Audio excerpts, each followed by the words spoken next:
This video isn't going to be pretty. In fact, it's not really going to be a video because think of it as a podcast. Yes, it's my yard here. And for the weekend, we saw a patch, the 1.02 patch. Now, I was away at the weekend, so I haven't been able to cover it until now, but it has given us enough time to see what has been updated and changed and attributed to goodness. Now, thankfully, SmackDown Hotel has got a nice, beautiful list, and it's not the definitive list by any stretch of the imagination, and it has fixed a variety of simple things that should have been fixed before launch, but we'll get to that at that point. So lots of different things. I'm just going to go through it and say if it's good, bad, or even better. So they fixed an issue where custom movesets couldn't be saved across both play modes and universe mode at the same time. That seems like quite a big fix. Fixed issue where new created superstars would show up with incorrect name, empty attributes, and abilities in universe mode. That is a hell of a big bug. How the hell did that get into the main game? This is crazy how some of these bugs are even there to begin with. Fixed the inability to download custom logos from the image uploader. Well, image uploader wasn't properly up when it first started anyway, so that's not surprising. Fixed an issue where using logos for my player would cause my career to crash or not load. There's still issues of attires crashing on certain arenas as well. It's not good. I remember seeing that on Twitter. Fixed the display issues with resiliency prompt because actually it's 2 buttons to activate it, not 1. Thank you. That wasn't good in the Twitch challenge because some people didn't know that was the case. Tables and ladders are now available for selection in the miscellaneous tab of the weapon wheel customization. That is good. It means we can get multiple tables and multiple ladders in any match type. Awesome. Should have been there from day one. We still don't know why. We added the ability to switch to and control tag team partners. How on earth, and that's my supercard announcing that, how was that removed? How? Targeting and hit detection for various attacks has been improved. Don't know the exact moves to be honest, but I mean it could have been a lot worse. A better weapon homing has been implemented with weapon attacks now turning directly towards the targeted opponent. What? Okay. Fixed an issue where slamming the opponent into steel steps would cause them to sink through the mat and the gameplay to glitch out. Well, to be fair, that occasionally happened in last year's game as well, so I imagine it's going to happen again. Fixed various issues with cutscenes in 2K Showcase. Yes, there was that infamous referee humping the Charlotte. Yes, that was definitely not PG. Fixed various clipping issues and animation issues during entrances, including Bianca Belair's ponytail hair physics, Bobby Roode's Road. Bianca Belair, you remember that was an infamous clip that was posted on social media of the ponytail. Creative superstar glitches, Becky Lynch's backlash tire, Kane hair and mask, etc. etc. Luke Harper's theme song is now the Bloodshed Brothers song. How it wasn't. There's an issue coming down, I know that. Fixed issue went down on the community creations, telling the player they don't own a certain DLC when they do indeed own it. And then hair physics, hit detections, referee actions, characters warping, and blah blah blah blah blah. And apparently online stability, matchmaking, desyncs, and lag. They will never fix the desync. It is something wrong with their engine. It ain't gonna get fixed in this game. There may be improvements, but you're still gonna get a desync. You're still gonna get a split game. Problem issues still to be addressed according to SmackDown Hotel. Held AI for creative superstars still doesn't work. Importing face textures doesn't work. Applying clothing to creative superstars can cause the hair of the superstar to float above their head. Jeff Hardy's helm bumps apparently is the same case. It's still not possible to edit face paints and body paints of in-game superstars. It was possible in 2K19. Trying to input ports from an attire of a downloaded creative superstar crashes the game, like catastrophic failure of the game. Placement of objects in created arena does not save correctly as parts of the move to their original spot when you reload the creation. Yep, that's an issue.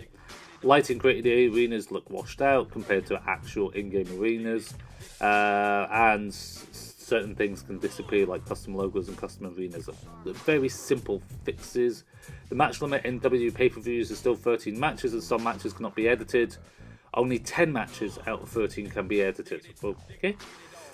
Creating tag teams before starting universe still does not import the teams to a universe save. Oh, well, that's helpful. Online lobbies, the list of match types available online still hasn't been updated. Offer very limited selection compared to match types available in single player. Yes, you're stuck and you can't do custom matches online either, such as, let's say, last man standing, 2 out of 3 falls, that sort of thing. It's things that shouldn't make any difference online or offline. It shouldn't make a damn bit of difference. There are no entrances online and no way to turn them on. Doesn't bother me, but if you're using Create Superstars, you should still have the ability to turn an entrance on. And there's no ability to turn off hard player game tiles at the top of the screen. There was never that option online, which is fair enough. I mean, that's if you're trying to do universe modes online, then it's a big issue. But otherwise, meh. Highlight reel is only 8 to 10 seconds of footage compared to 20 seconds of 2K19. Yeah, we noticed that when we were playing it. This is the funny one. Billy Kay's moveset is still Selena Vega's moveset. How can you make such a common error? I don't know. Cricket Championship obviously still hasn't been put into this patch, but we're going to see a lot of patches. Victory scenes, double title matches, no day, evening, night for outdoor WrestleMania arenas. There's no random button for selecting a superstar to superstar selection screen. Yes, I mean, something so simple as that. The ability to favourite moves, great moveset is missing. No post-match celebration after an elimination chamber match.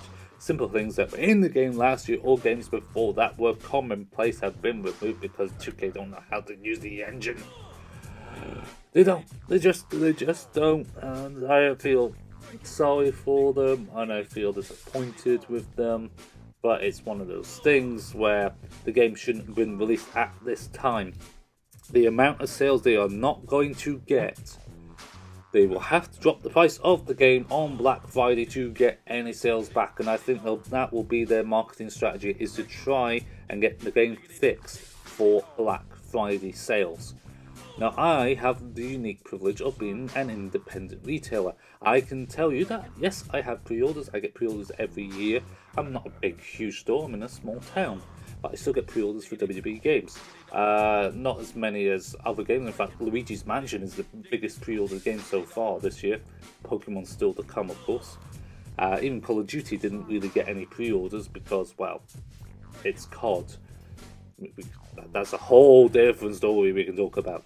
Anyway, 2K20, apart from pre-orders, no one's bought the game. No one's considered it. But then again, I bought extra copies of NBA 2K20. That still hasn't been bought, and you know how much of a glitch fest that game is? Abso-freaking-lutely. Now, if the game got positive feedback like 19 did, the copies went out. I had to buy extra copies all the time.